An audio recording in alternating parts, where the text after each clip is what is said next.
Nós vamos falar do novo partido, missão, eleições, as pautas do Congresso. Deputado Kim Kataguiri, boa noite. Boa noite. E vamos falar do novo partido Missão, que teve autorização, né, passa a valer.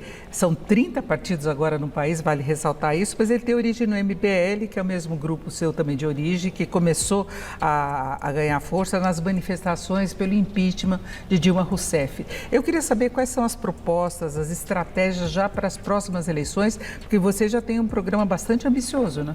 Isso, nós vamos ter o candidato à presidência da República, que é o Renan Santos, né? Hoje saiu uma pesquisa da Quest mostrando que tem um cenário que ele pontua 6%, disputando contra Eduardo Bolsonaro e contra o Lula, com um nível de desconhecimento ainda na casa dos 80%. Então ainda tem muito espaço para a gente ganhar, o Renan ainda vai se tornar muito mais conhecido, né? Hoje ele é o nosso candidato a presidente, mas tem...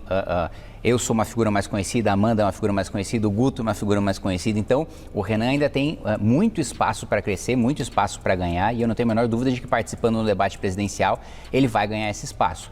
É difícil, num tempo de televisão, resumir o programa do Partido Missão. Nós temos o que a gente chama de livro amarelo, né, em que a gente chamou especialistas de todos os setores para formar o programa do partido. Então, a gente tem um diagnóstico do como é que a gente chegou até aqui, as raízes patrimonialistas do Brasil, onde é que a gente está hoje devido a essas raízes, como é que elas permanecem e onde a gente quer chegar, que é o mais importante. Então, a gente tem uma discussão de um livro só sobre infraestrutura, outro só sobre educação, outro só sobre saúde, outro só sobre defesa, outro só sobre segurança pública. É um programa bastante robusto que vai ser defendido desde o nosso candidato a vereador da menor cidade do Brasil até o presidente da República. Agora, como conseguir todas essas candidaturas? Vocês pretendem pegar novos políticos, ter uma nova formação ou atrair de outros partidos? Não, majoritariamente, né, os quadros do Partido Missão vão ser quadros próprios, né? Mesmo porque a gente tem muita dificuldade em encontrar duas coisas na classe política estabelecida: preparo e honestidade, né? Então, a gente faz questão de formar os nossos próprios quadros, de ter pessoas que tiveram com a gente nos momentos mais difíceis. A nossa posição política, principalmente em 2022, foi a posição política mais difícil, né, de fazer oposição ao Bolsonaro, de fazer oposição ao Lula, de não surfar na onda de nenhum dos candidatos. Então, acho que quem passou com a gente por todo esse período demonstrou que não tem um oportunismo de querer surfar na popularidade de alguém, mas está em defesa de um projeto. Então, a maior parte dos nossos quadros vão ser quadros próprios.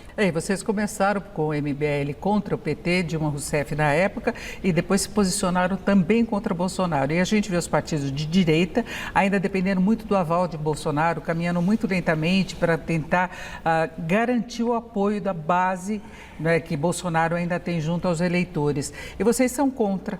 Tem essa independência. Como é que você vê essa perspectiva para as eleições? Primeiro eu discordo quando você diz partido de direita, né? O PL do Valdemar da Costa Neto é um partido de direita.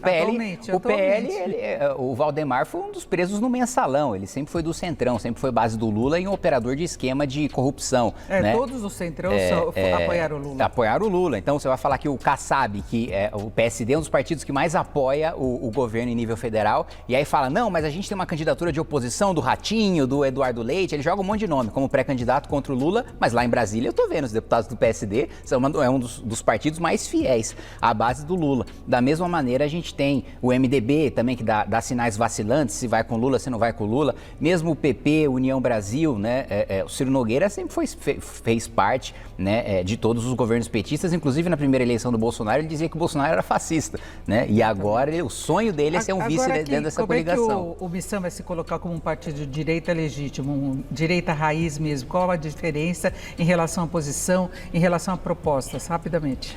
Bom, a primeira diferença, a gente não rouba, a gente é fiel aos nossos princípios, não vamos indicar um petista para a Procuradoria-Geral da República, não vamos devolver os direitos políticos do Lula e soltar todo mundo que está preso na Operação Lava Jato, não vamos afrouxar a lei de aprobidade administrativa, não vamos aumentar os gastos e furar o teto 11 vezes, não vamos criar um rombo de 150 bilhões de reais fora do teto no ano de eleição. Mas tem desonestos lá da direita também. Então, é aí que está a nossa diferença, que você perguntou. O que eu estou colocando é o seguinte, qual que é a diferença de vocês dentro do campo da direita? Da esquerda, eu estou falando da direita. Não, eu estou falando de problemas da direita. Quem furou o teto 11 vezes foi o Bolsonaro. Quem indicou petista para o PGR foi o Bolsonaro. Quem devolveu os direitos políticos do Lula com a indicação do Cássio Nunes, que permitiu que o Lula utilizasse as provas ilegais da Operação Spoofing, foi o Bolsonaro. Então, todos os problemas que eu estou colocando aqui para você é para nos diferenciar no campo da direita em relação ao Bolsonaro. Que eu também, e esse é um debate mais longo, teria dificuldades até de chamar o Bolsonaro como alguém de direita, porque porque para quem efetivamente conhece a doutrina conservadora, sabe que, assim, o preparo, o ceticismo político, você não encontra o respeito aos usos e costumes, o pacto entre quem já morreu, quem está vivo hoje, quem está para nascer, nada disso o Bolsonaro respeita. Se você for falar com o Bolsonaro, do próprio fundador do conservadorismo, do livro da reflexão sobre a Revolução na França, se você falar, se eu chegar para o Bolsonaro e falar, Bolsonaro, o que você acha de Burke? Ele vai achar que eu estou arrotando do lado dele. Então, é difícil de colocar esse sujeito como num espectro político ideológico coerente. Então, a missão, na verdade, sairia da polarização. Não, o Missão, na realidade, ocuparia o polo legítimo da direita no lugar do bolsonarismo, que é absolutamente incoerente, que é absolutamente traidor e que a gente tem a intenção de demonstrar como, de fato, seria um governo de direita no Brasil. E até o ano que vem vocês têm condições de ter toda essa base para as candidaturas? Não tenho a menor dúvida. A gente conseguiu base em outros partidos, sem poder montar chapa, sem poder ter candidatura majoritária. Agora a gente vai escolher cada um dos candidatos, agora eu vou ter a segurança, né? E eu vi uma matéria falando que teve gente do União Brasil falando que eu fui lá e usei o partido para ter os votos da chapa do partido. Eu nunca fui puxado por ninguém, nem na primeira eleição do Democratas, que aliás eu puxei outro, nem nessa segunda minha eleição, né? Eu puxei o outro. Então, o que eu não me utilizei num partido por nada, pelo contrário. O partido que fez uso dos meus votos e agora, graças a Deus, a gente tem um partido próprio para os meus votos irem para quem eu acredito. Não temos tempo para falar das pautas do Congresso, mas ele apresentou o novo partido Missão aqui em Cataguiri. Muito obrigado, uma boa noite. Obrigado, boa noite. Com você.